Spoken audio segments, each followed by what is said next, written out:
Hello there, I'm Stuart Goldsmith, and this is a special video edition of the entirety of my Comedian's Comedian podcast episode with Nish Kumar, who is returning to the show to discuss his new special, Your Power and Your Control, currently available on, now what is it available on? It's Sky On Demand and Now TV. And I have Now TV, and I use it exclusively for watching The Last of Us, which I've yet to finish.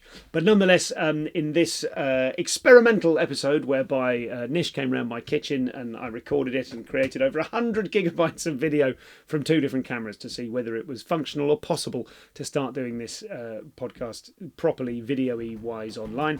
Nonetheless, here it is. This is the results of the experiment. I hope you enjoy it. Here's Nish Kumar. Pretend that we're back in the flat in London where we last podcasted together when you appeared on episode 101. Was that episode 101? Over 320 episodes ago. My God. It's got to be 7 years, right? We were in the flat in London. I'm working it out on the Boutros' birthday because he's 7. So I definitely, at the point of his birthday, it was maybe 8 years ago. I think it was 8.5 years ago because I think it would have been in late 2014 because we moved into that flat in sort of October 2014 and I immediately went to India for a month. Yes. Like to do those Melbourne gigs. And so then I came back and actually moved and then we had to do that. You had to come and all my stuff was in storage and you drove your car around. I remember. And we had to put all of my belongings in your car. I remember. And drive it round from a storage unit in somewhere in West London. Some of the key things I remember of that flat, the Richard Herring incident notwithstanding, yes, which is nothing to do with us. And of course I sourced listener questions and of course a lot of them were like, so who really did shit in Richard Herring's go? I nearly said I thought we didn't do anything. I want to stress that. We did nothing. Someone egged him. And then someone else said who did his shit in his garden. Was that? No, someone did a shit. He always talks about it with me when I'm on his podcast. But I think it was at a point where, I can't remember, they were either like trying to sell the house or something, or they were getting it ready. And then he walked out one day and there was someone had shat outside his house. Oh my God. Well, that definitely wasn't us either. We're responsible for neither eggs nor human excrement. Yeah. But, so that was then. And the other thing I remember particularly, two key core memories for me, other than the fantastic amount of hand wash you used to get. Yeah, I know. You shower at night and not in the morning. That's correct, Freakish, but I get the argument for it now. At the time, yeah. I think you were the first person I'd ever lived with who did that, and it was very strange. When I went round there more recently, which still would have been a very long time ago, yeah. There was a post-it note by the door telling me the stuff I had to take to BJJ. Yes. and that had not been moved in over 5 years or 4 years or whatever it was. Just awful. There's a photograph of you and your wife that is taken in that living room when we were living together in it.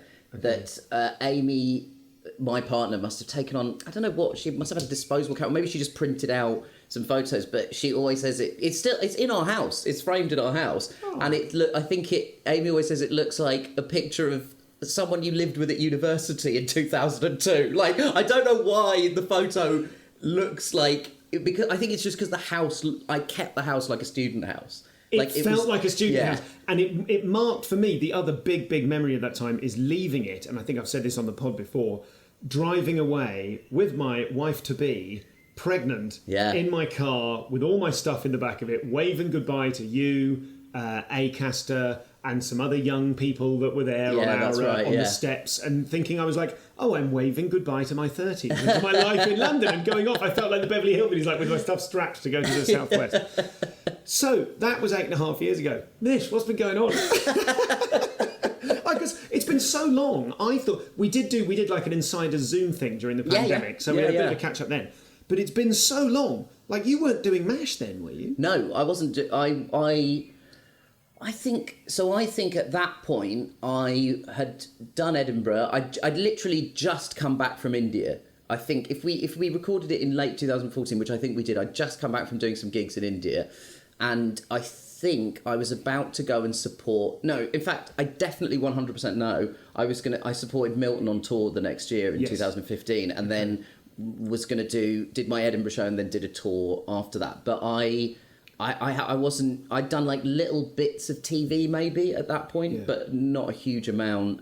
But I was like gigging a lot. You know, like I had a kind of like flashback to that point when I did what we call a double up, where I did 2 gigs in one night in London, and I was exhausted.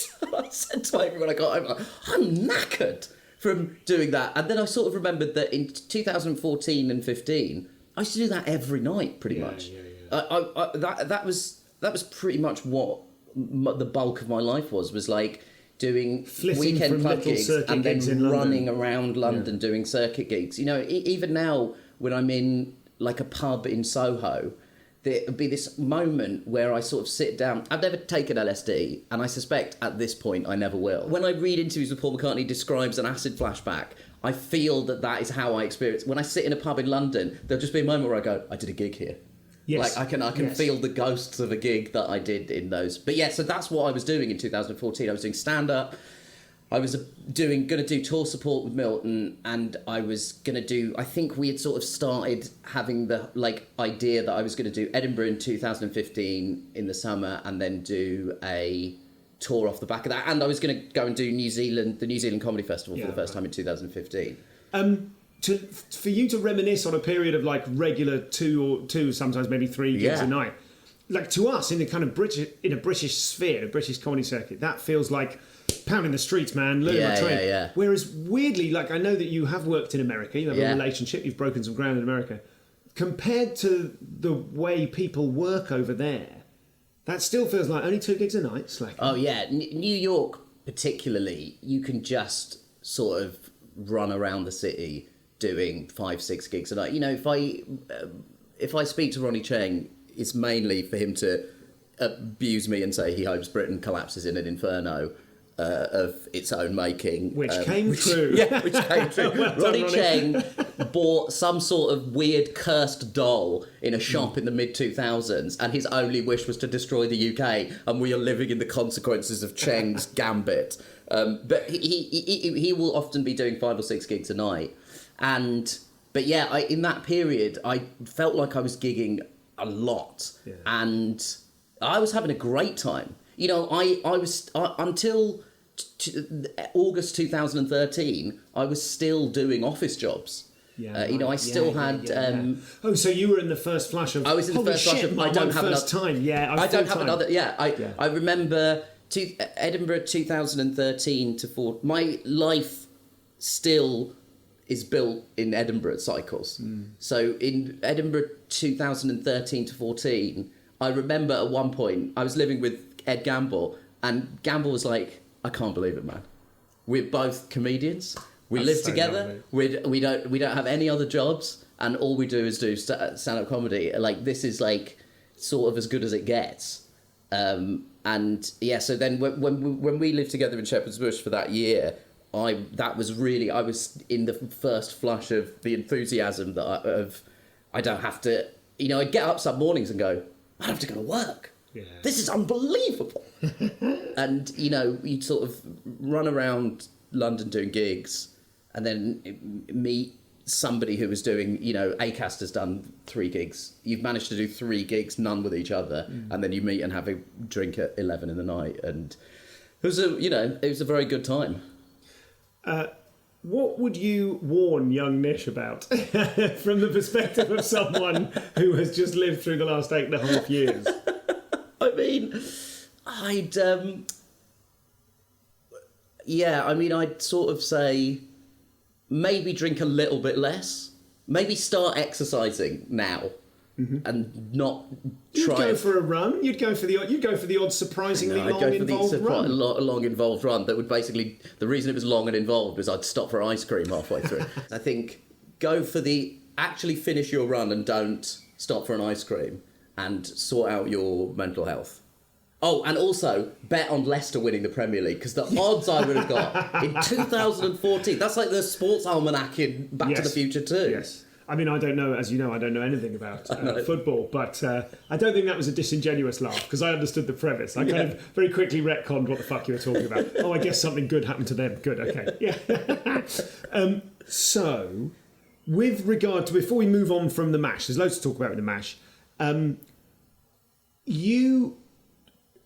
You had already been quite a provocative stand-up. Like, not a provocative in a like, you had an identity as a stand-up. You're a left-wing stand-up. Yeah. You're making fun of Tories. You're making fun of political arguments. You know, you were developing at that time, and it even more so developed now. And the special is testament to that brilliant way that you have of being really goofy about, and we talked about this many years ago, being really goofy about really heavy subjects. And that's we'll talk about the sort of techniques involved in that maybe in a moment. Yeah.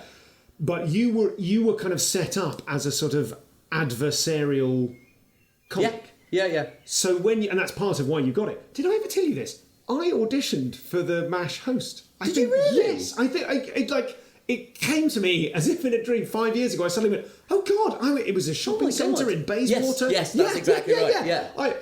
They were right not to give me the gig, but I think they were seeing lots of people. Yeah. No, and it was like, this is not my bag at all. Yeah. I'd never mentioned that. It was really weird to think of like... That's so mad. But it was the sort of thing that would have seemed like a fever dream because the production company that made it initially, it then moved within a kind of umbrella company. It moved from one production company to another. Right. But the first production company that made it in a shopping centre. The offices were in a shopping centre in Bayswater. Yes. And so you'd go into this like genuine like shopping centre. Oh, this is a prank. Yeah. This is a joke. Shopping centre. I've been sent to, and then you'd get the escalator up. And it's where Sunday Brunch used to be, which is, this kind of magazine format show. But because Sunday Brunch is like one of the like... That's why it was in that That's why it was in that set, right, yeah. So the Sunday Brunch is like, it's a big like talk show in the UK, and it does shift tickets, and it was really good for PR. So you often get very incongruously famous people in there. And I've been on Sunday Brunch once with Jada Pinkett Smith, and the thought that Jada Pinkett Smith had to see a weird shopping centre, she must have thought she'd been kidnapped. Yeah, like it's so weird. But yeah, the offices were in that weird shopping centre. So when you went for that, like, I suppose the point I'm making is part of why you no doubt got the gig was because you had the bite and the kind of, it was a satirical show, and I'm sure the fact that you got the gig helped it become the thing that no one quite knew. Do you know what I mean? It was a new show. Yeah, and like having the decision to go, let's go with Nish as the host, steered it in a particular direction, I'm sure. Well, so in 2015 in Edinburgh, I'd done a kind of, like I'd always wanted to do political comedy, but I hadn't worked out how to do it. And I think in retrospect, it was because I needed to learn the mechanics of joke writing. And the way to do that the way I was able to do that was just to be completely experiential and tell stories from my life and learn how to make those stories funny and learn the mechanics of how to write a joke. And then in 2000, the big thing that happened is probably just after we recorded that podcast, I auditioned for and got the hosting job of Newsjack, which is the open submission show on BBC, on a BBC digital radio channel. Yes. So that means anyone could submit sketches, and there'd be a host, and the host every week would do a topical monologue. I totally forgot about that. Of course. My mum is always like, you never talk about Newsjack, but Newsjack is actually the reason you do all this stuff. Yes. And it's because it gave you authority and agency, and you get to do a monologue like you're opening your late night show. And also, it got me into the mechanics of writing jokes about the news every week. And every week you have to turn over a new monologue. And also, there would be sketches, and my only job as a host, really broadly, because I was and remain a terrible actor. And like, as in I can play myself a bit, but obviously when sketches come in, you have to do like voices and impressions, and I couldn't do any of that stuff. So my main job was to like, like I can sell a joke. So as long as there was a line that didn't have any sort of accent on it, I could do that line in the sketch. But my main job was to introduce every sketch with a joke. And because often the sketches were about news stories, I was writing one-liners about the news, and I was learning how to work with other people. One of those people was Tom Neenan, who I've been working with since I was 20. So that wasn't really a challenge. Never stop having to learn how to work with Tom Neely. That's funnier if you know how incredibly sweet and nice and easy to work with, I imagine, Tom Neely. Yeah, and it was sort of there, and, you know, the producer, Matt Strong, and I worked really well together. What does that mean when a producer... What does that mean to you when a producer is really good to work with? Like, what is that? It's somebody that can tell you something is not funny without making you feel bad about it. That's the most important thing. The most important thing that they can do is give you honest feedback that makes you want to go back and rewrite something rather than give up. Yeah, right. That's the. It is such a difficult and specific tone that a producer has to hit. But the tone that they have to hit is, this is not good enough, but I believe you have the ability to do better. Yes. And it's absolutely crucial. And so then, so I was doing this show, and part of the thing that I had got the show from was a stand-up routine that I wrote about Monopoly that was about like left-wing and right-wing, and it also had a bit about left-wing and right-wing comedy, and I'd written that as stand-up, and I think I'd done it on a different Radio 4 show, and that was the thing that got me the Newsjack job, basically. Mm-hmm. And so then, by the time I went to Edinburgh in 2015, I had written pretty much a sort of political stand-up show. It was sometimes like loosely political, and sometimes it was like culturally political. There was a long routine about having what a black James Bond means, which was it was like a loosely political thing. But then in 2016 I went back and did a completely political show that ended with a routine about me talking about something that like being racially abused the night of the Brexit vote. And so it was the whole show kind of built up to that story. And so then I got a Radio 4 show. I did 2 series of it that was a political comedy show that Matt and I did with Tom Neenan and John, all these people that I'd worked with, and Sarah Campbell, all these people.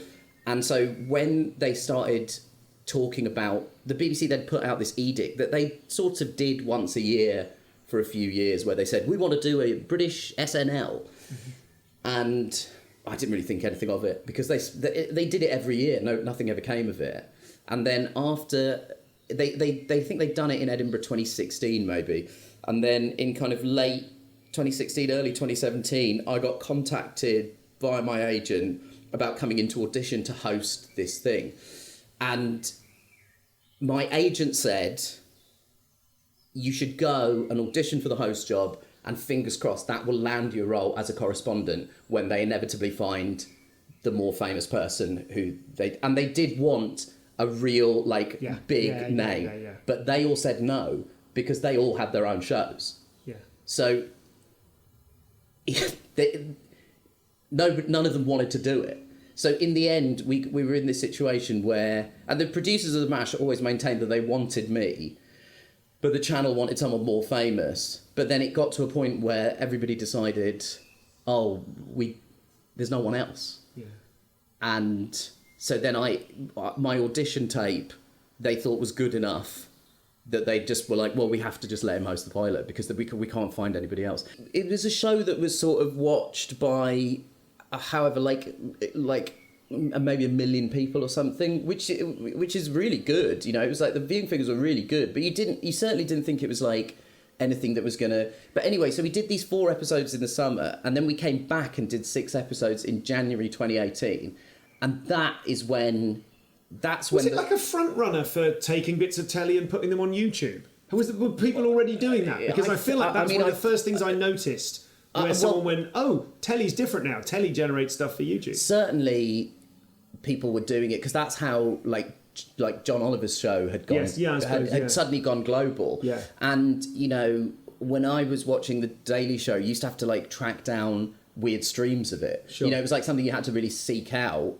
But then certainly by 2017-18, television commissioners were looking for things that would have some kind of online, that would generate online engagement. And one of the things that the BBC wanted the show to do was, generate online stuff and also engage a younger audience, which the show did. They managed. The production company commissioned research. I don't know what algorithms they're using to generate this, but apparently our viewers were statistically much younger than most of the BBC Two shows were attracting, and certainly it created a lot of online noise. So just a couple of things from that series, the sexual harassment thing that Rachel Parris did, and then a sort of drawing of Piers Morgan and Donald Trump generated huge amounts of sort of online traffic and chaos. And do you think the people responsible either for producing that show or the people who chose which clips to use, I don't know whether the producers of the MASH report were going, that's the clip, let's use that, or whether it's like a third party, I don't know about that. But like one of the things I think is like, I feel like I've noticed this quite late, and I feel like I'm an idiot for not noticing it sooner. All of my clips online that have done really good numbers, all my Instagram clips and stuff, are where people, not all of them, but a lot of them are where people have argued. So that engagement, people are talking about this. And when do people talk about stuff? When they want to correct someone, when they want to disagree with them. So I wonder whether you felt there was a sort of guiding hand that was in the BBC maybe that was going, oh, that one has gone down really well online and we've got loads of engagement and suddenly all these young people are watching the BBC. Would anyone like to, I'm just wondering about the kind of the dynamic, the sort of the loop of, we say something that pisses people off, twats, but they get pissed off and they engage with it and it rockets up. And then does someone along the way go, oh, it'd be good to lean into that because we'd get more of it. And if Nish ends up getting death threats, well... No, because I can see how externally it would seem like that. But having been inside that, I can tell you there was not enough. There was no planning because there just isn't enough time. Because when you do like a week-to-week topical, we would do 6 weeks. I mean, bear in mind, some of the American shows are on 4 days a week, 40 weeks a year. I have no idea how they do that. I guess the reality is the money is different, so the volumes of staff are bigger, so you have bigger teams working on it. But the amount of people that were working on the MASH report, by the end of every series, everyone would genuinely look like, if you just saw us in the street, you'd be like, oh, why was that marathon runner wearing a full suit? Someone put a foil blanket over them. Because we'd all just be like red in the face and wide-eyed because we were so knackered from it. And so there wasn't really any time to think what is going to generate, clicks not or amongst hits. You writing it, but I just wonder whether there's a shadowy department in the BBC thinking, or someone at some level had gone, this is... because we actually we had the right to pick the clips, and actually the producers of the show picked what went online, and actually, amazingly, they wanted the sexual harassment clip to go up, and someone in the online department was like, people don't watch clips that are over 2 minutes. No one watches clips over 2 minutes. And we were all like, that's bollocks, man. Yeah. We all just watched John Oliver do a 25-minute lecture about some obscure piece of, some states' rights dispute in America. It's such a false economy, the idea that people don't watch longer clips. So the producers of the MASH had to fight to get that clip put up in its entirety. Okay. Someone actually did an edit of it from the online department that made it look like we were pro-sexual harassment. It was unbelievable. It was absolutely incredible. And later on, we tried to contact the same person 6 months later when we were doing another series of the MASH, and that person was not present because they were away collecting an award for the sexual harassment clip. Wow. They tried to fill it. Good Lord. So no, the production team really pushed to have that clip online, and those couple of clips are what sort of put the show on the map. And did you have a sense while that was going on? Was there from the outside? It looks like there must have been a bit of a build-up, a bit of burgeoning awareness that, oh wow, it's not just the Daily Mail, it's thousands of people on YouTube comments and whatever like this. It's kind of gathering momentum in a way that bodes well for all of your artistic futures, but also comes at a price. Yeah, I don't think I had spotted that because I don't think I would have been as terribly worried about everything going wrong as I am. Yeah, well, no, and also just I think, when you're doing those things, the turnover is so quick, there's no time to really reflect on anything as it's happening, because honestly, all you think about is what are we going to do next week? Literally all you think about with those shows. So you're kind of aware of oh my God, the Daily Mail is writing articles about us and the Telegraph is writing articles about us, and also Madonna is sharing clips from the show, and Sarah Silverman and Paul Feig are talking about, you know, which obviously to British people, because of our constant sense of cultural inferiority to America, made us feel very wonderful about ourselves. But none of that really filters through as it's happening, because as it's happening, all you're thinking is, we have to do another show. What are we going to put in the show? So tell me about that. Tell me about, because I imagine it, I sort of visualise it like South Park. Yeah. Like, well, another one coming up, bang, 3 days to air or whatever it is, you know. What did you divine as a team were the most successful strategies for getting stuff in? When you get to, right, bang, we've done 1, 0, we've got nothing. Or is it like, are you ever at 0? Do you think, oh, we'll have 6 ideas, we'll put 2 of them 3 weeks from now, and we'll save that one there until were we've got lots something? of elements of the show that you'd try and plan in advance. Like, you try and sort of, like the sexual harassment clip, we met in the kind of week before the production, and we sort of, Rachel came in and we talked through like an idea with some of the writers about what we could do. And, you know, so there were some elements of the show that we could, you know, that we could plan in advance. But I would do a bit at the top of the show in front of a screen that we would call a mini log, and then I would do a monologue later on in the show, sat at the desk about a subject. And because those required quite minimal production, those were the bits that we were like, that has to be up to the minute. That because it's just me talking, we have to leave that as late as possible to make it as topical as possible. So what we would do is work on we would pick like a subject from the week's news, and then we would go, okay, that's going to be our monologue, and then we would leave the monologue until very, very late. You know, and there were times on that show where Tom Neenan was the kind of co-head writer, and he would be on the studio floor just rewriting stuff. And there were points in the show where I would just say, you know, like, by the time I'd been working with Tom and Sarah, the more I worked with all of that group of people, the more that they were literally just able to write things in my voice without me ever having to check them. And so there would just be a point sometimes in the recording where I'd just say to Tom, just put it in the auto cue, just put it in the auto cue, and I'll go for it. And, you know, we would try and keep that as late as possible, because it was the easiest bit of the show to rewrite and rework. And, you know, like, it was fun. Like, the actual process of doing the show was fun. Like, I had a good time with it, because people often say, is it stressful? And you're like, at the end of the day, you're making a comedy show. Yeah. You know, and especially when you're making a comedy show about the news, you should constantly, because you are reviewing, to some extent, serious things that are happening, you should constantly live with a sense of perspective about what you're doing. Yes. Because you're looking at things that are seriously happening, and some people that are doing amazing things to avert those potentially terrible things happening. And so you should have a real healthy sense of respect for the people that are doing that. And you realise, well, and all we're doing is just tagging a joke on the end of a news story. So this show I'm doing at the moment, spoilers, my Edinburgh show, it's a climate comedy show. And I've noticed, I found myself writing sort of 2 distinct types of jokes or bits or whatever. There are some where it's fact about the climate, joke on the end. Yeah. And there are bits, you know, here's a thing I'm horrified by, I want to express, and here's a joke on the end, such that I get away with mentioning it. Yeah, yeah. And there are other bits which are like, oh, this section is about that. It's like climateness or dread or whatever the thing is runs through it. It's kind of, it's made of that, and it's funny. Yeah.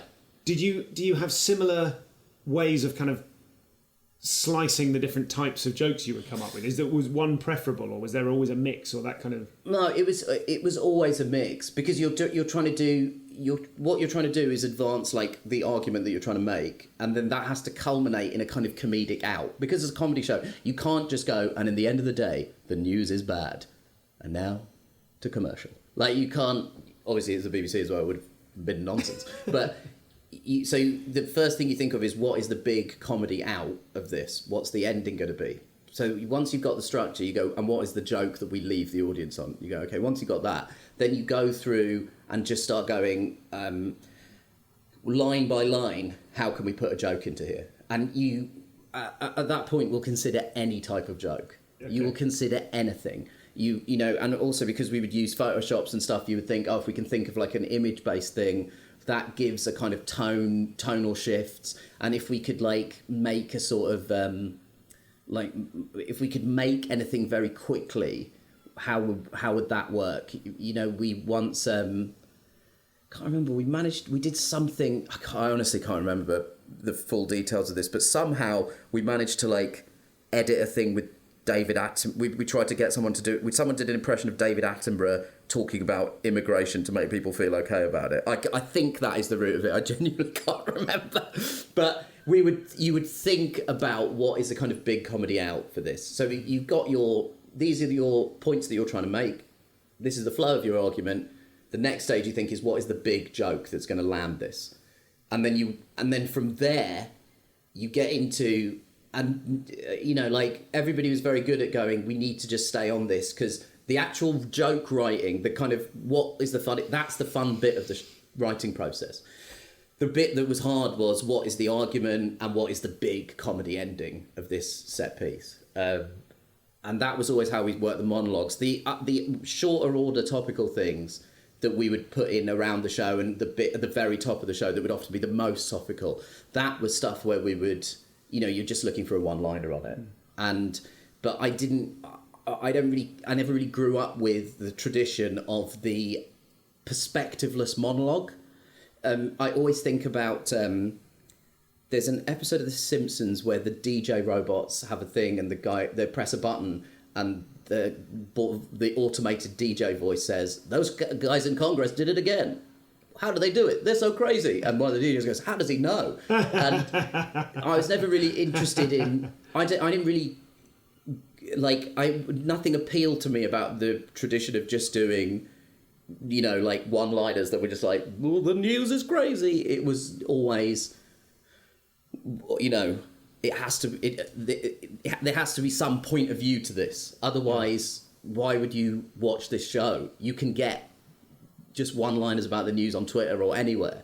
There has to be like a perspective, and that was what I always drove home. I didn't really, to be honest, I didn't really have to drive it home, because that was the like common thread to everyone who worked on the show, was like, can we get some like one-liners in? Also, with the nature of that show, I think the show was a kind of, people thought of it as a kind of Daily Show clone, which we even sort of thought of it as a kind of a Daily Show clone, but it was sort of half the Daily Show and half SNL. I liked the process of making the show.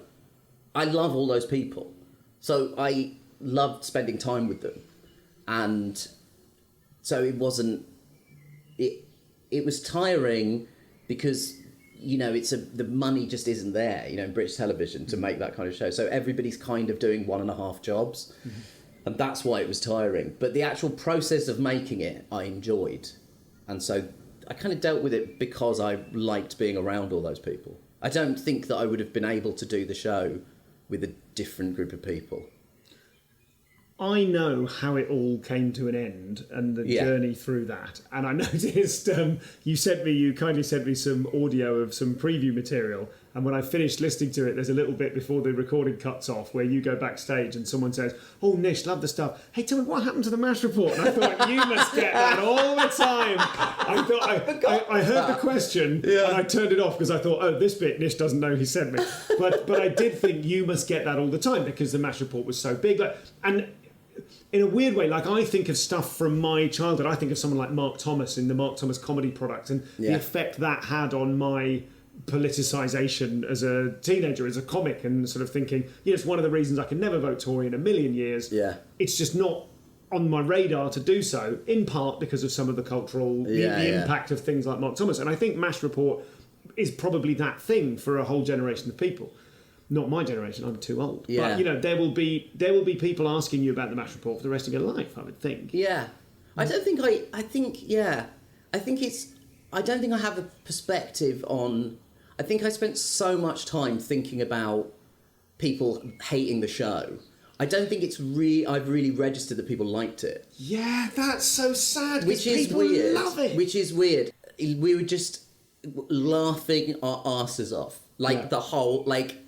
and people just pitching awful, unacceptable jokes, the stuff that was being said in the writers' room. So my fond memories of that show. So it's not like I have only negative memories of the show. No. My fond memories of the show are losing my mind laughing at something one of them said. Rachel Paris being mean to me is like one of the things that makes me laugh most. Like Rachel Paris just like smiling at you and calling you a cunt is the most fun thing. It's such a fun thing to like do and like be a part of. So my fond memories of the show are really connected to the process of making it and the people that I made it with. But I don't think I have a perspective that people enjoyed the show. Yeah, because no one was writing long, angry diatribes in support of it. Yeah. No one was sending you, I imagine, anything like the volume of emails going, Jesus fucking Christ, Nish, you're so great. This show's so great. It's really nailing all your topics. But yeah. I'm going to come round your house and protect you. Yeah. So I guess I don't really have a perspective on it. I mean, I must understand that it happened because, you know... it's not as quick as this, but I woke up one day and I was doing a stand-up show in a fucking theatre. So, like, people must have liked it because that wasn't happening before the MASH. Was there a moment where you first got your sales figures through from your tour producer when you went, oh, fucking hell? Yeah. Was there a moment? What was that moment?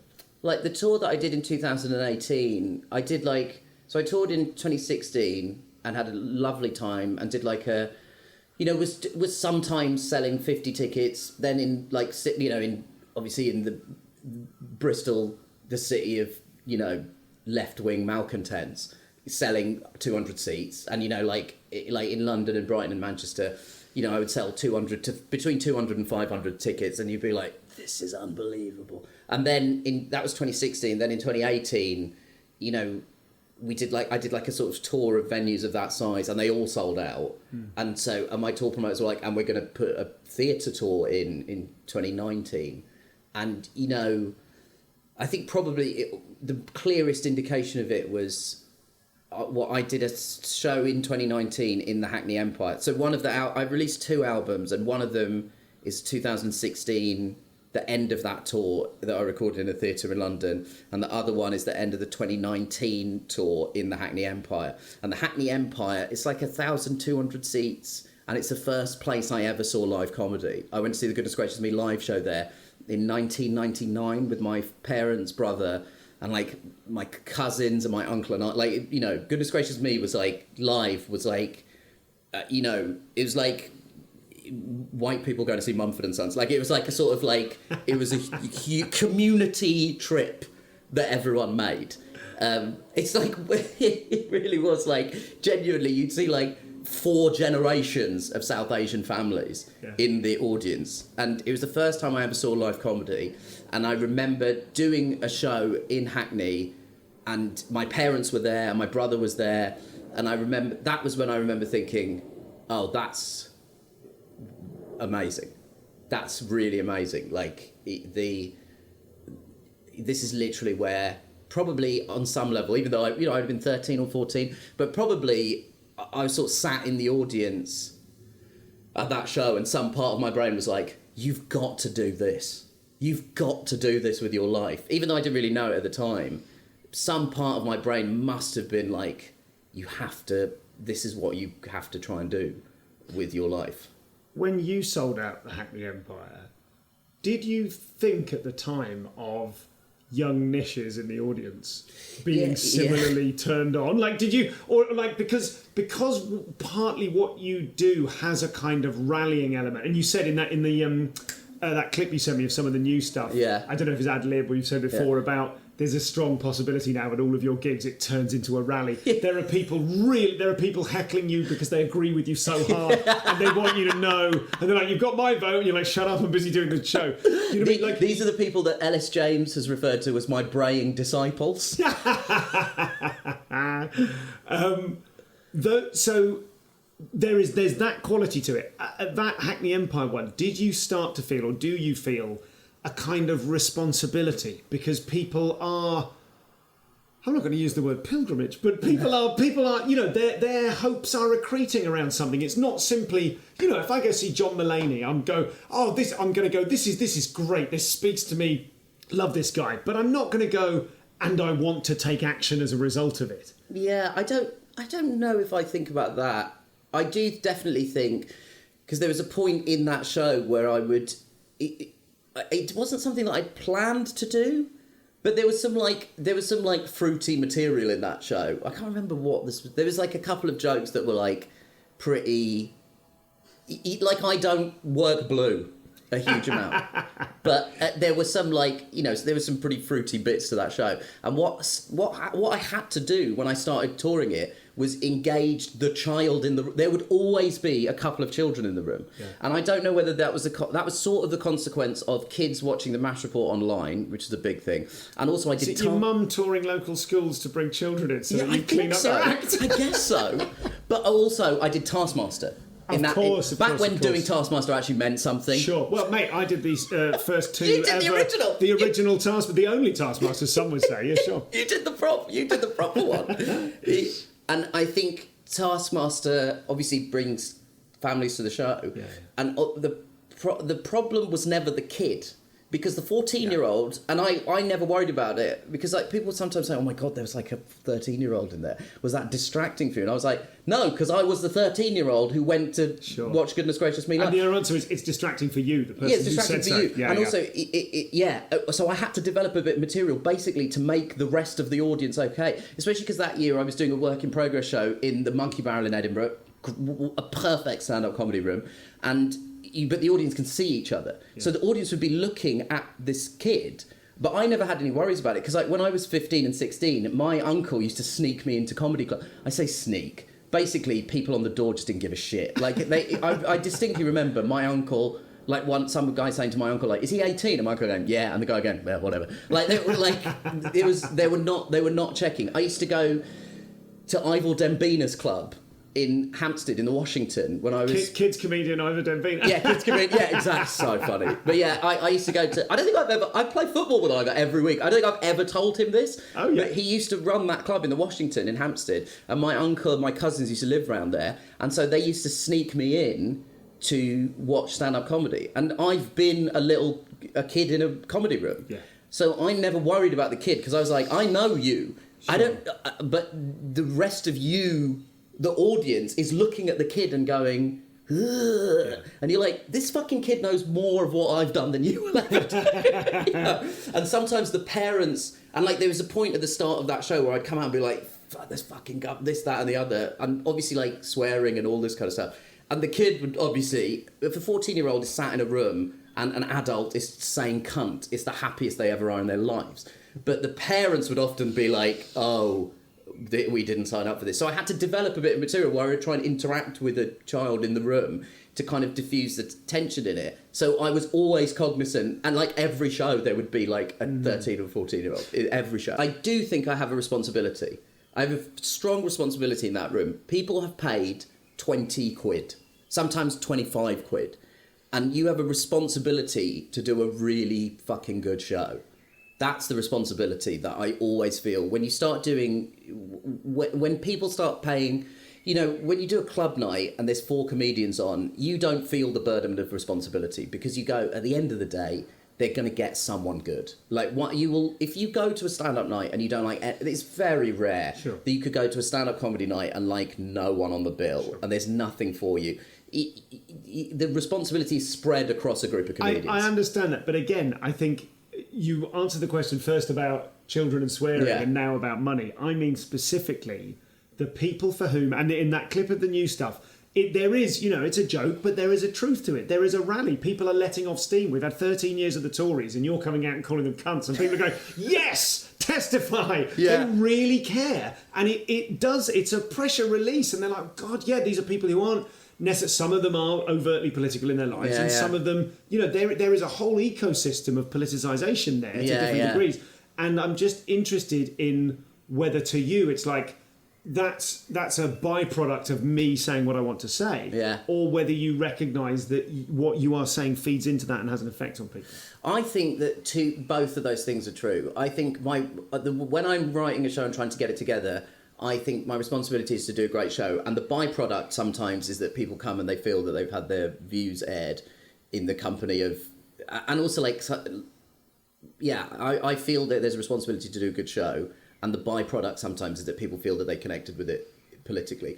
In terms of like the last 13 years and like especially the last few years doing shows, and the feeling in the room sometimes of like a valve being released. That's not something I feel responsible for. That's something I sort of feel part of. Like people will come and see me do some of the shows where I'm like shouting the whole time, and they're like, do you find that tiring? And I always say, no, I don't, because you all are as angry as I am. The audience is angry as me. We're all furious. And I get to do the thing that we all want to do, which is just scream what the fuck over and over again. And so, like, I have felt certainly, but I don't feel responsible for that. I sort of feel part of that, because that's not me doing that. That's the room, all of us collectively in the room participating in it. Like, I'm not, because it's a byproduct of something that I'm trying to do. What I'm trying to do is just write really like a funniest show that I can possibly write. And the byproduct is this like feeling of, relief. But I am also relieved in that way. I'm a participant in it rather than an instigator of it, in my head. Like, I feel the shows are cathartic for me, and I hope they're cathartic for the audience. That's really interesting. Specifically because I'm doing a show at the moment which is different to any other show I've done. Those ones were all about kind of like, I'm struggling with this, here, come and see me struggle with this, perhaps you are as well, fine. This one is so overtly, holy shit, the climate's in a really terrible state, and if you say so, you feel like a bit of a ranting weirdo, certainly in clubs up and down the country for the last year and a half, while I've been trying to make it work to an audience that weren't expecting to hear about it.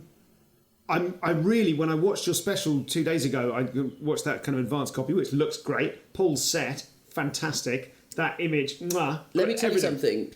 Stuart Laws and Al Clayton are very good at their jobs. Very good at their jobs. The whole thing. The Turtle Canyon, who made all of the Acaster specials, they're just very good. They know exactly what they're doing, and you sort of like, you give them kind of half an idea of like, I want to do something maybe with like the sort of British flag is something has happened to it and it's distressed, and then what comes back is the set of the show looks like the flag has exploded behind me. It's great. And that's white mic and cable. Well, this is easy there, Acaster. But also, what the funniest thing about that is, I can't remember what I said. Almost certainly, I said this to my girlfriend because of the withering tone contained within it. She just said, no one is going to notice this. But if you look at the set, obviously the set behind me, that was for the filming. That was built and constructed for the process of filming it.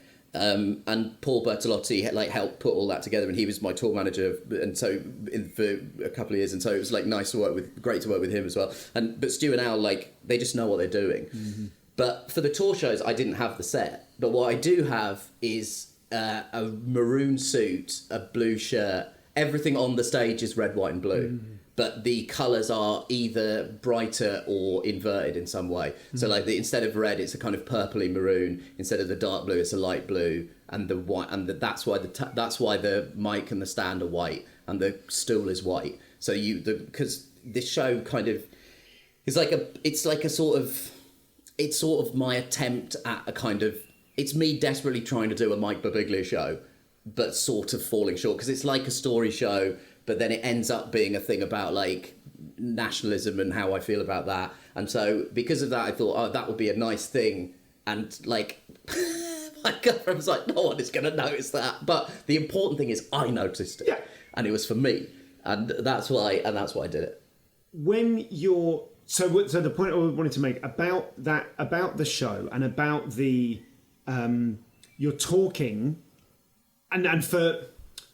in terms of the finished product, I haven't seen the stuff you're working up at the moment, that's kind of being worked on at the moment, but that as a finished product, as the kind of the pinnacle of Nish's finished products, you are managing to talk about really serious stuff in a really goofy way that activates and inspires people. And that's what I want to do with my thing that I'm doing at the moment, more so than ever before. I feel like, I'm so glad I saw that, because now I feel like, my stuff isn't goofy enough. It's, But you know who I got all that from? Go on.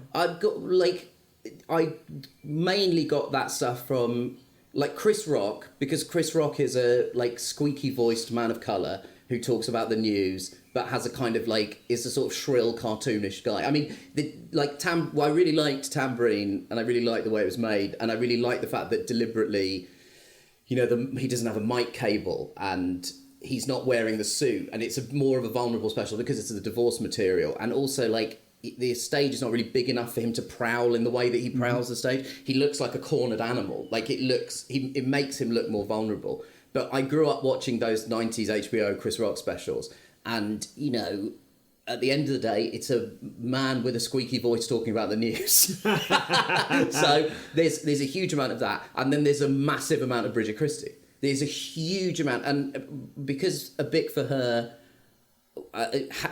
happened when I was into a comedy career, I definitely felt like I saw Bridget. There was a thing that she did in her 2014 show where she talked about female genital mutilation, and it does not get more serious, as a subject than that. But she somehow managed to do it in a way that didn't undermine the seriousness of what she was talking about. But Bridget is also a clown. She's a goofball. If you talk to Bridget, she's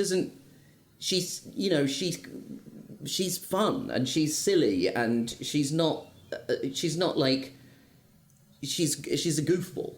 And it's not earnest. No. That's the thing. And I'm finding myself, like, when it goes wrong, it's because it's become earnest. Yeah. Because I'm trying to find the lightness and the goofiness of it. I'm not watching your show thinking, I've got to be more like Nish. I'm watching it and going, he's managing to sell the thing, have fun, change people's minds, or or celebrate people who already agree. Yeah. And I really am aspiring to that more than ever. And it's a case of how to find the clown. So my partner Amy said, around 2014-15, she started to say, you're starting to be a bit more like you are off stage. Like the closest version, like there was a sort of version of me that existed in clips and on stage a little bit, that was like this kind of serious version of me. And then there was like the version of me that then popped up in Taskmaster, which, as Ed Gamble is fond of saying, is the closest, that is what you're like. You're a man who like throws a fucking coconut and then just runs around screaming. Like, you're an idiot. It's almost like, you're the biggest idiot I know. Yeah. And so for me, as a stand-up, the growth of the gigs just started going better when I started closing the gap between those two people, between the MASH Report sat in a suit version of myself and then the Taskmaster version of myself, for want of a better term. Those two, when I started closing the gap and incorporating both of those people, there's there's just a bit in the show where I'm just like lying on the floor and then I sort of sit up. I just have this expression on my face and I look like a cartoon frog. And I sent the still of it to a friend of mine, and I sent it to my friend Charlie, and she's made it one of her phone background images, because she's like, that's like so purely you. Yeah. And so that was what I was trying to do. Not trying to do consciously, but that was why I started having more fun on stage and the gig started going better, because I sort of started to embrace the idea. And I feel like it was always something I wanted to do because of Chris Rock, and it was something that Bridget sort of gave me permission to do. And Bridget has given me some pretty critical direct advice in my career. In my 2016 show, I was doing the Brexit story about 2/3 of the way in, and we did a preview together, and she was like, why the hell are you, that's the end of the show. No one cares about anything else after you've told that story. So, and that's how she speaks to me as well. So, but watching her, I think, gave me permission to kind of go, I can still do serious subjects, but I can still be myself whilst talking about it. There's no point in me trying to pretend that I am Bill Hicks. It makes sense for Bill Hicks or for Stuart Lee to be like, I'm a serious guy, because they are serious guys. They're serious guys, and they're and then they kind of, the sort of clownier elements come through in different ways. But I'm like a sort of my mum always says, like, I don't think children realise that you're an adult. They just look at you and they just think that big child has got out of hand. Like, I don't think that your children don't view your children don't register me as an adult. No, they just think, why has that big child got a beard? Yeah, sure. And so, well, that's because you walk in the door and go. Because but I like to do that, and I also like to talk about corporation tax. And I think the slow journey for me has been the realisation that I can do both of those things. So what's the relationship between the political thing, the corporation tax, the buzzkill on the WhatsApp kind of guy? Yeah. The big child. That's a phrase that I use in the show. That's not Stuart just really slamming me. It is a phrase from the show which I'd noted down, and then you came here and mentioned you were a buzzkill about something before we set up when we were talking. It's very funny. You said it yourself. The relationship between those things. During the pandemic, my agent said, I have to stop talking to you on the phone. Because she was like, it's really fucking bumming me out. Because I was calling her being like, I missed Cobra meetings, and now we're in this situation. Do we have enough PPE? Where are the contracts going? And she was like, we'll do this via email. The political buzzkill guy, the big child, and I quote, there is a darkness in the corner of my being, and I worry that one day the darkness will engulf me in rage and shame.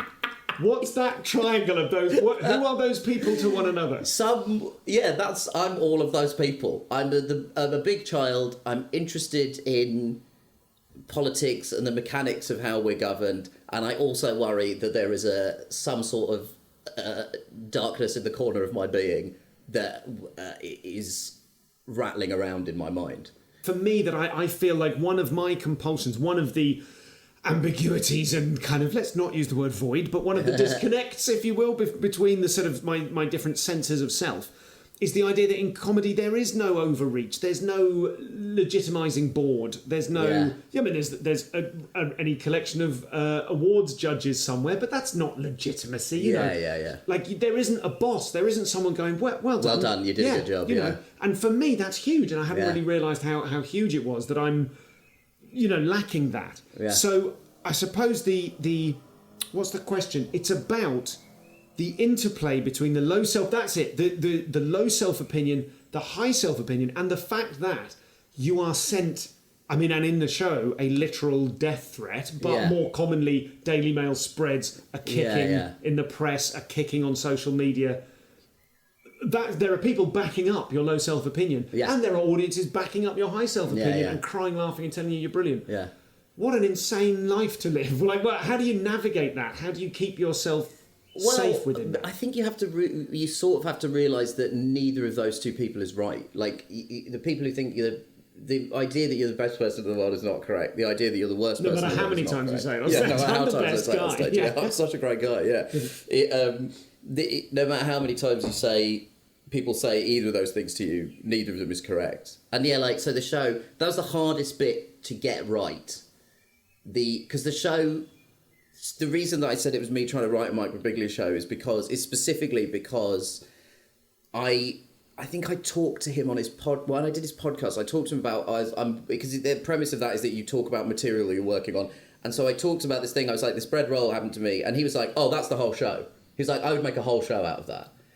And when I started doing it when I started putting the show together, I was like, there's the bit about the bread roll, and then I'll do a bunch of stand-up at the end about the new. And I was fighting what the show needed to be. Because the truth is, people are interested in the story. And basically, the bulk of the show is set over about a week. Like, it's like I described the events of a charity event through a bread roll that landed near me, and then it became a news story, and then the sort of 24 hours after that I received some death threats, one of which I read out on stage, and that left me with I had to have a meeting with the police, and I had to have all this kind of it was a weird and intense time. And then kind of over the next year, I didn't realise, it was made clear to me that I had post-traumatic stress disorder from the experience of all of the death threats. And so in the show, I kind of talk about the PTSD, and then I talk a little bit about why, the kind of phase of the journey I'm on of discovering why my brain was vulnerable to PTSD, because some people, it's like a thing that happens out of the blue. For some people, it's because it activates certain things that already existed within their patterns of thinking. So that's kind of what the show was. And then there would be some like stand-up after that. And at a certain point, I was like, why am I fighting the like Birbiglia of this? And so all I did was like take all of that stand-up and just redistribute it across the main arc of the show. So I took all these little bits of stuff. I'm particularly focusing on Birbiglia at the moment. Very excited about him coming to Edinburgh for the first time. And so I've been watching a lot of his specials, rewatching specials. And I made a note about the Bread Roll Show, which I couldn't remember the title of, putting all the stages in the right order. Racism, self, comedy career, just want to make people happy, the charity gig, the worst 5 gigs. It is really Birbiglified. Yes. And there's a moment which is I know I'm in the future also, which is when you go, what good does that reaction do me? That's so you've Birbigliaized, you've taken that and rewritten it as a totally different concept. I'm so pleased to hear you talk about his influence on the show, because I'm like, that's pure Birbigs, man. It's definitely a big thing. Obviously, for British comedians as well, you're also talking about like Kitson and like this not the story shows necessarily, because but the stand-up shows that have a kind of central story through them, and threading the story through the like over the kind of course of the show. You know, there's literally one bit in one of his old shows where he just does a whole thing about like how much he loves Chinese food, and then he sort of says, that's a set piece. What I've done there is a set piece. Who says Kitson can't do quality observation? No one. It's widely regarded as one of my strengths. And like, so he basically acknowledges all of the, because he's been doing stand-up for too long and he's bored with it, he feels the need to pull it apart as it's happening. Yes. So thus inspiring multiple generations of younger, less informed much less talented to people constantly point out when they're doing callbacks. Oh, listen, let's all just hold our hands up and say there are a lot of comedians like Daniel who like did self-referential stuff, who birthed monsters. Yeah. Appalling monsters. Let's just say that Daniel has taken away as much from the circuit as he's put in. But yeah, you have to try and take these floating bits of material, put them back into the show, and work out a reason why the national anthem's at the end. Yes. And so you have to then, because and the way you're judging that on is like, it's the biggest laugh in the show, or it's you've got it like, because you could slice that in lots of ways. Like, what's the biggest laugh? What's the narrative conclusion? What's the point where the momentum breaks? You know, there's lots of like, and you've got to decide which one that is. And I guess if you've got one which is near as damn it all of them, you go, well, that has to be the end. That's interesting. You would say they don't want to hear anything else after that. Yeah, they're done. You've finished them off. Yeah. They're done. Like, you can hear in the recordings, I'm trying to talk, like, you know, because, and also with this show, I never built a show like this before, because I've always been a gigging comic, and I've always been trying to turn over new stuff, and I've always been doing it in 20-minute chunks, and you do a 10-minute chunk, a 5-minute chunk, a 20-minute chunk, and you go, well, I think I've probably got the end, so now I've got, and then little bits are falling into place. But obviously with this one, there were no gigs. So I was starting this. I'd done 2 gigs where I talked about the bread, where I just described the incident of the bread roll, and then pandemic. And so I didn't really have any sense of what the show was going to be. Also, so then in Edinburgh 2021, they did that very, very heavily reduced festival. Like and the Monkey Barrel contacted me and said they think, you know, some of the regulations are going to ease and we're going to be able to do some socially distanced gigs. Would you be interested? And I was like, yeah, I mean, yeah. Like, if that's going to happen, 100%. And so they were kind of like, okay, so we'll get everything ready, and if it happens, we'll do it. So then, you know, I don't think I ever thought in my life circumstances would present themselves that the First Minister of Scotland was going to dictate when my next show was going to happen. But that was where we found ourselves in the pandemic. And so Nicola Sturgeon goes, Edinburgh can happen on these bases. And then the Monkey Barrel's like, okay, great. We're doing it. And suddenly you're then in this position where you're like, I haven't actually thought what I was going to do. I think I thought what I was going to do with the hour. And so then I was like, okay, I think probably the bread roll stuff. And I also, you know, by that point, I'd been in therapy for a while. I had a bit of distance from it. And I felt like, I think I can talk about this on stage. I think maybe it's interesting, but also there was a part of me that was like, maybe none of this is interesting anymore. I don't know whether I feel like this was a common thing. Like when we all went back to gigging, there was a part of us that were like, does anyone care about anything anymore? Mm-hmm. Like, is it all just irrelevant because of the sort of, you know, this massive collective trauma that we all went through? Does anything feel relevant? So I did do, like, I started the shows with like a kind of COVID 15 minutes, and then I found, oh, like, this works, like the bread roll show works. And then you sort of start to kind of go, you know, I everything for me is like, it's all, nothing gets written down. It's all these fucking voice memos on my phone. My phone is filled with hundreds and hundreds and hundreds of recordings of me doing gigs of wildly varying quality. And you sort of have to sit there and like work out why this worked, why did this not work. But so very quickly I was like, the bread roll story kind of wrote itself. Like, just the description of those events happened very organically. And then I can't remember why, I kind of had this like vague sense of a routine about national anthems, so I was like, I'll do that. And then there was the mental health stuff, and the mental health stuff was hard to write because it was like, but I sort of knew it was going to be tough going in, because James had this experience where he talked, you know, the Cold Lasagna show, where he had been talking about his mental health. He was like, people get fucking sad when you talk about it. Yeah. And so I knew that there were going to be points where people would like, and there were points where it was just like, people were just too bummed out about it. And like, people were too bummed out on my behalf about it. And from there, it's a balancing act of how can I talk about this and honour the like, oh God, this is such a... This is exactly what I want to hear, because I have been making people sad with my climate stuff. How can I honour the emotional truth of what I'm trying to say, but also have it be a comedy show? You know, like one of my favourite pieces of comedy is in the Mark Maron comedy album, and this is the thing that gives it its name. There's a bit in it where he says something, and someone in the audience goes, "Ah," and he says, "Don't go, ah, this has to be funny." And the album is called This Has to Be Funny. And I think about Don't Go, ah, this has to be funny all the time. The cool thing about doing stand-up and like doing it for longer and longer is like, you sort of, failure is part of the process.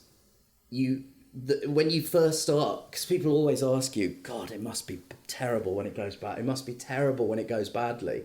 And like, you remember the first time you died on stage? Like, do you remember that? Like the first, like, there's every comedian, if you say that to, has like moments. The Courtyard Theatre in Hereford, I can still feel that death.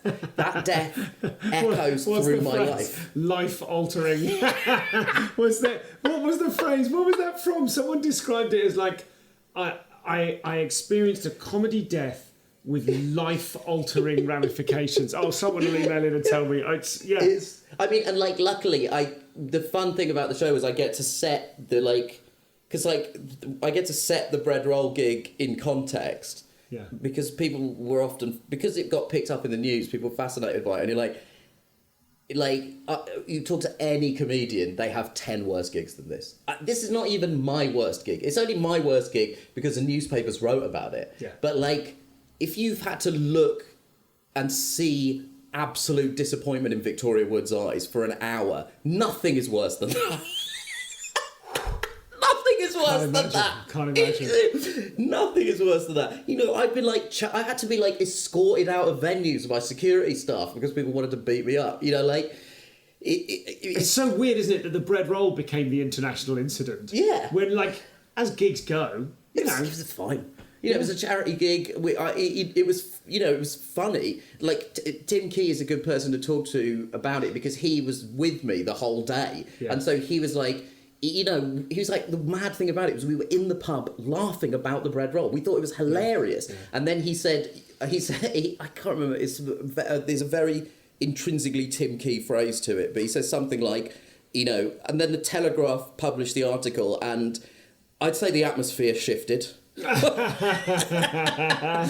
like that, the show is sort of about that. Like, it's sort of about how I bear no animosity to the audience of that gig. It's more the like, quote unquote journalists who fucking wrote stories about it though. But yeah, every comedian has like a death that resounds through, and like there are so many gigs I can think of that I didn't mention in the show that I still can like bring me to a cold sweat.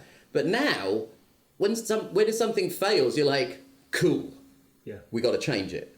Like it's part of the like failure is part of the process. When a tour show, not even if it doesn't go well, when it doesn't go as well as I want it to, that was one of the things that I learned from like being Milton's tour support, is that like, I'd sit backstage and every night be like, man, this guy's ripping it. And some nights he'd come off and go, wow, that was really hard. And you'd be like, huh?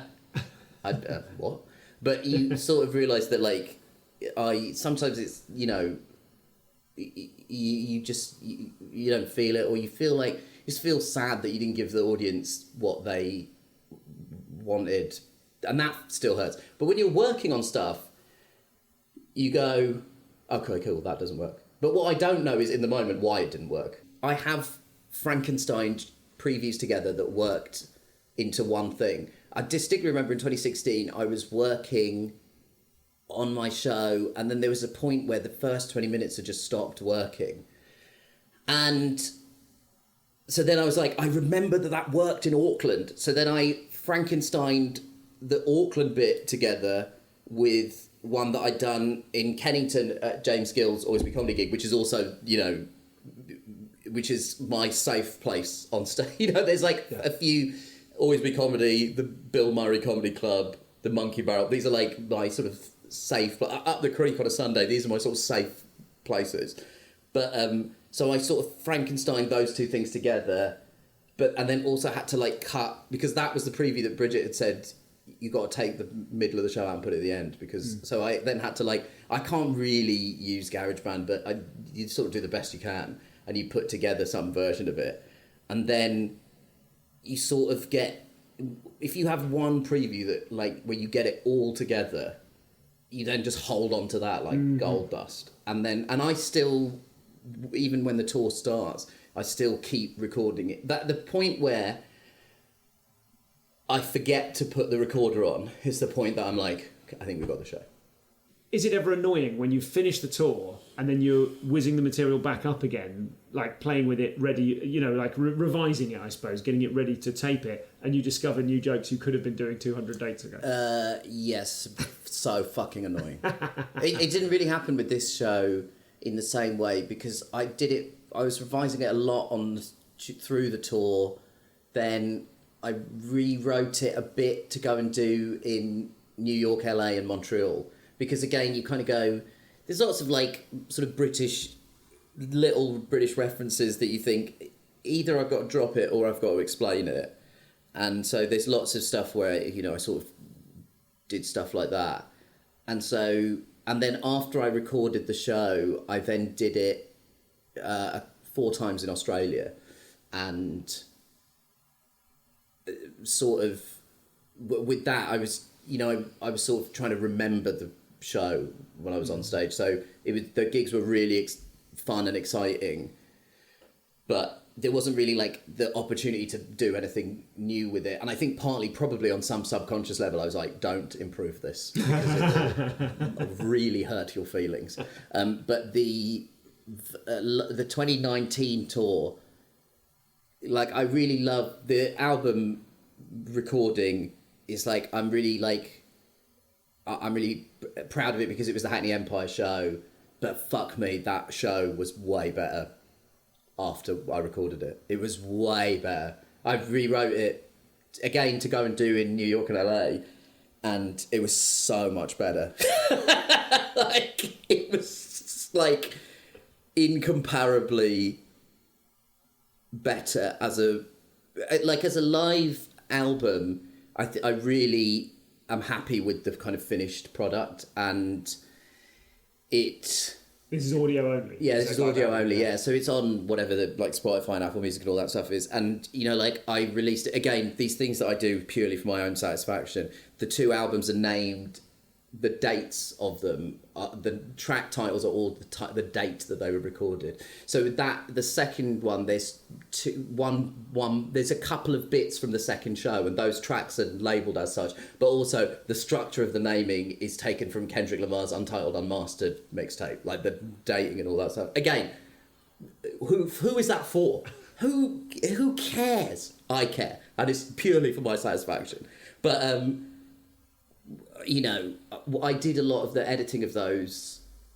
Like I had to re-listen to them in the pandemic, and I was just like, oh man, this show was so much better when I rewrote. Like I rewrote the whole thing. Not the whole thing. It wasn't the whole thing. It was like there was probably like a couple of just like key routines and like some of the ending that I just got so much better after that recording. Yeah. And so there's always a part of you that thinks, oh, for Christ. So that, which was good going into this process, because, there's a part of you that's thinking like, don't make sure that you've really written the fuck out of this thing. And yes. And I also, like, there was going to be a point where I was going to record, like, try and film it. Because we've sold it, which is very, both gratifying for me, but mainly gratifying for my accountant, who was like, this is a big hole you've dug in your finances for seemingly no return. Because you paid all the money. Because I paid for it myself. Yeah. Tens of thousands, I would imagine. Because I also thought there's no point in doing it. It's a really hard thing, because it's like you sort of there's a part of you that's like you can't really say to people like, you paid to film your own stuff. It costs so much money. Like, it costs so much fucking money. So for me, I'd like built this kind of, I built in my head, I was like, I'm going to film this show and I want to do it properly, so I'm going to spend this amount of money. But luckily, we very fortunately, well, I wouldn't say fortunately, due to the diligence and hard work of my long-suffering agent who has the worst job in show business, we've sold it, and which is great. But because I was sort of like, I was really like, make sure that you've written the fuck out of this thing. So at one point we were going to film it in the middle of the tour, and then I thought, I remember what happened with America last time. And either make sure this is perfect before you tape it, or tape it and never breathe a word of it again. Yeah, exactly. Yeah, exactly. Well, so with this, I let it all happen. I finished the tour. I did New York and LA shows. I did Edinburgh, like a week-long run in Edinburgh. And so I had really like got the show. And like, I at this point I have no perspective on the show because I've seen it 100 times. Mm-hmm. And to the extent that like, I got an email from Al saying, I'm not going to allow you to watch this again, because he was like, you just keep these, you don't need to make these changes. You don't need to make these changes. But it's definitely like, it's a representation of the material that I am pleased with. And I think you sort of, it does suck when you finish the show. And I did have these 4 Australian shows, but I think because there was a big, like a month-long time lag. And so like the first night in Melbourne, I was so nervous because I was like, I'm not going to be able to remember. And then when I did it, I felt sort of very, relieved about it. And I did those 4 shows, but I was so focused on getting them right that I think my head wasn't in a position that it would have thought of like too many new jokes, because it was just like, you execute the thing. And I did the last show in like one of the studio rooms of the Opera House. I have family in Sydney. I have these like 2 cousins that have no respect for me, that are my sort of cousins / godchildren. And they were there. They'd never seen me do stand-up before. So it was this very like important night for me. It's a really lovely night for me and my family. And like my uncle and aunt came to see the shows, and like it was a very meaningful thing for me to finish the show in that circumstance. But in that show, I was back to being excited about it because I hadn't said it for a while. And so I think I wasn't in a position to make anything, to improve anything at that point. But I'm just going to cut straight to these. We're going to do a couple of listener questions, but we've got to do them very quick, because any minute now my children are going to arrive home and you're going to revert back into being a giant child. Speaking of people who don't, correct. It's quick, quick fire-ish answers. This is Graham Rayner. Does he get annoyed that he's seen by many as simply a lefty comic when actually he's so much more than that? Simply, quite backhanded question. Well, I don't know. I mean, I guess so many people think you are nothing but a left-wing. The problem is they are not incorrect. Fair, great, so lovely. It's hard for me to take it too personally. Are there any comics out there? This is Chris Bamborough. Are there any comics out there whose talent and craft you admire, but whose angle on the world you can't sympathise with? Yeah, there's like a lot of without comedians. naming any of them. Is there a way to, like, I don't want to sort of put you on the spot and ask you to name any of them, but, like, is there any answer to that? Yes, there are. What sorts of things, like, do you find yourself thinking, fuck, they're brilliant, I wish they weren't a dick? Do you mean personally a dick? Or, like, do you mean the worldview that they're presenting on stage? Do I find it abhorrent? Yeah, politically worldview. There are some people whose material is, there are always going to be, the laughter response in your body is faster than your brain can think. Yeah. And so sometimes there are things that you laugh at that are absolutely appalling. Yes. But because the joke was so well put together, you can't help but laugh.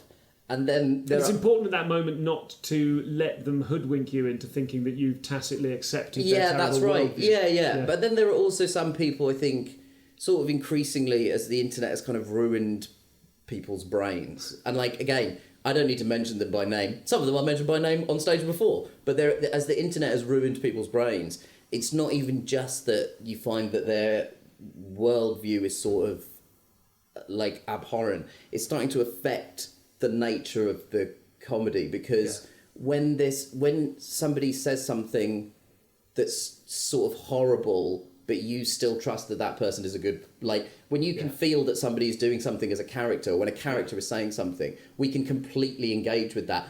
I don't have any truck with the idea that people now can't watch horrible people say horrible things to each other, especially not when literally every single one of us has just watched every minute of Succession. Mm-hmm. We definitely can watch and engage things that have people in them that are presenting things that we don't agree with. But where it falls down for me is, like, when people start, when I feel like that there's a kind of cruelty behind it. Yeah. Because I think the cruelty also, like, drags down the quality of writing sometimes. I don't know why. Those two things shouldn't necessarily go hand in hand, but when I think of specific case studies of the people that I'm talking about, I've seen that with a kind of growing cruelty, they've also declined as comedic craftspeople. And there's no reason why those two things should coexist, and I'm sure a clever person can explain to me why I mean that. It's probably because they're, like, a lot of them have been made cruel by the information that they're being exposed to on the internet, and so now what they're doing is engaging with things in a very surface level way, because they're getting everything via Twitter, and so their stand-up is itself becoming a series of regurgitated tweets.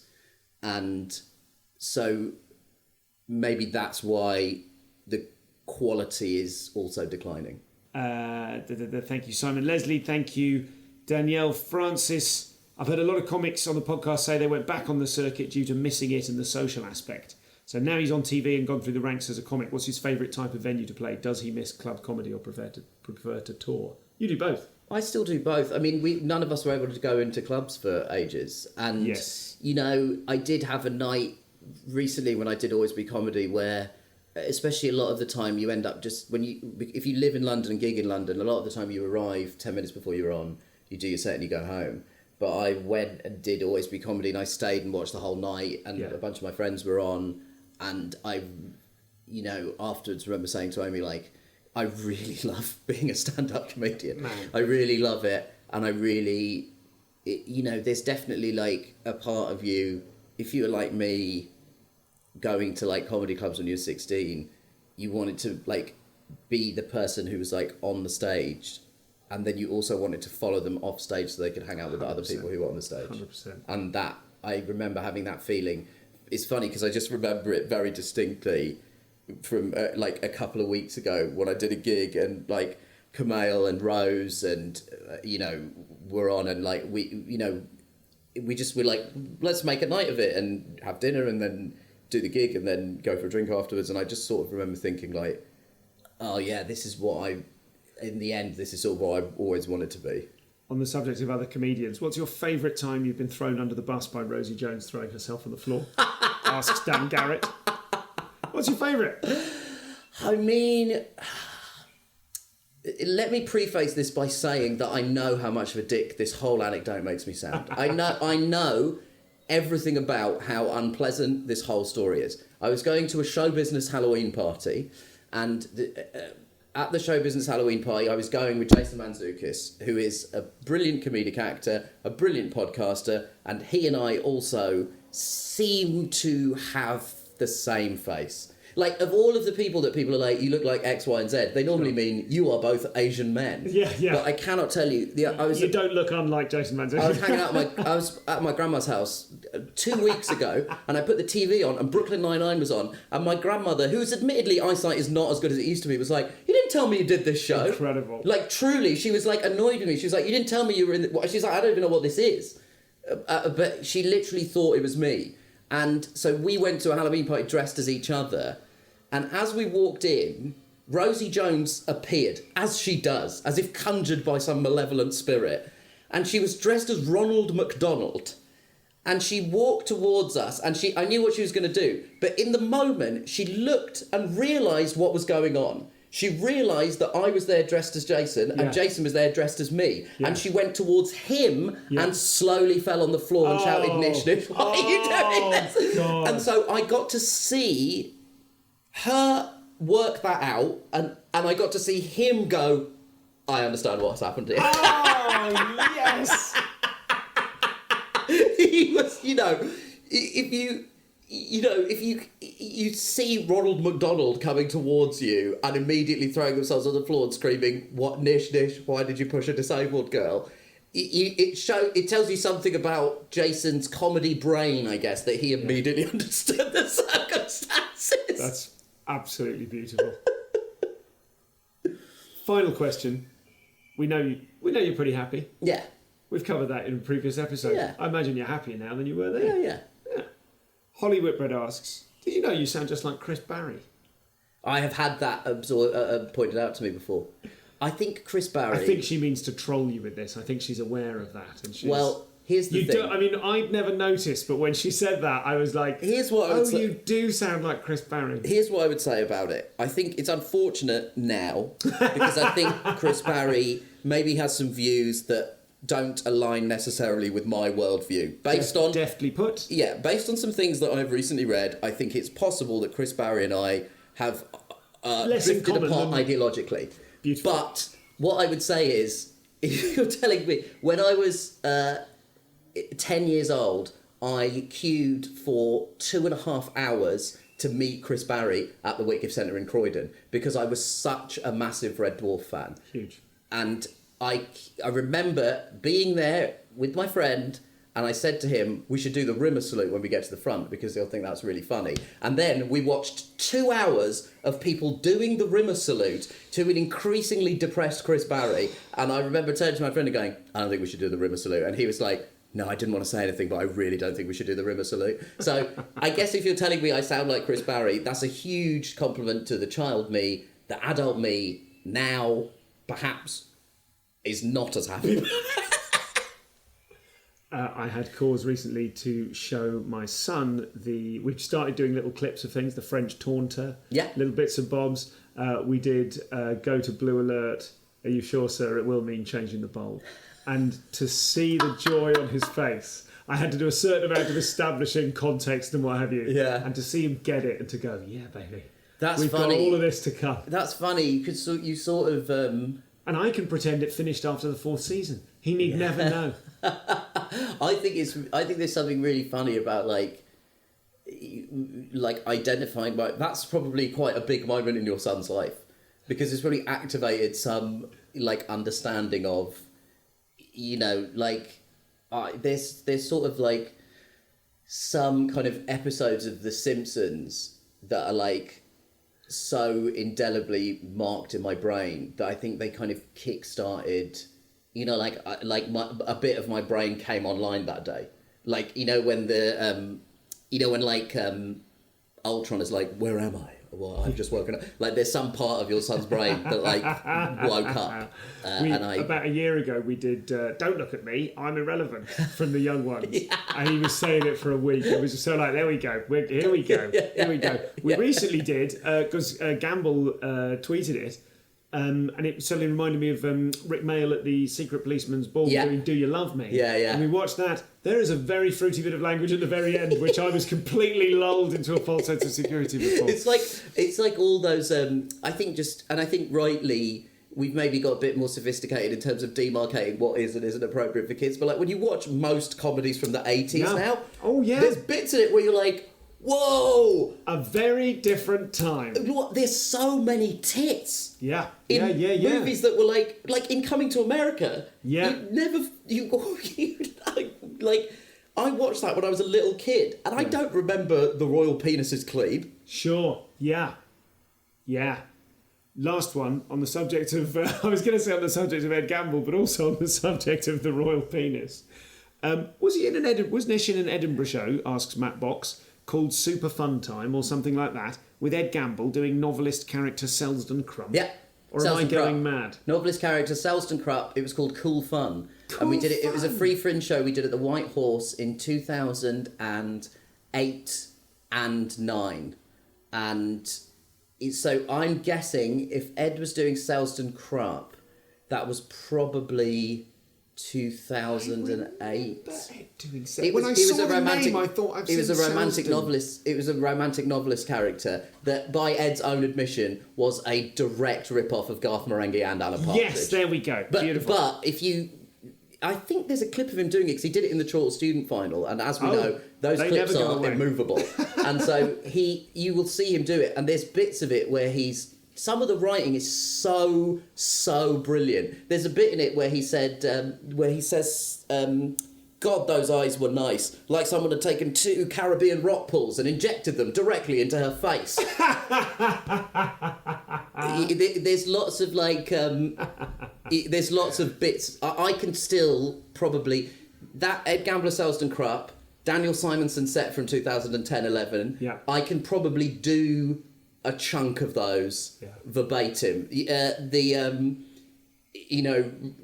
Like he wouldn't bring an apple to an orchard. The Augusta There's bits of people's stand-up that I saw so many times that I can, and also like in the early years, there's bits because you did some gigs with people. Susie Ruffle hates me because I can remember her first 5 gigs and I can remember material she does, and occasionally I will bring it up to her and she gets very angry. We're done. The kids are home. They've snuck past beautifully. I thought they were going to run in and interrupt us, but let's wrap up there. Thanks, man. It's Thanks, great Stu. to have you. Thank you. I don't know. I can't do a wrap up because it's you. Thanks, my friend Nish Kumar. Thank you. So that was Nish Kumar. I'm Stuart Goldsmith, and you can find the audio from this episode and over 400 like it, deep dives into the minds and hearts of your favourite comedians to find out their creative process, their struggles, their limitations, their loves and their joys, and we don't spend a lot of time on their loves and joys. It's mostly just trying to make them cry. You can find all of that at comedianscomedian.com or indeed my own website, stuartgoldsmith.com.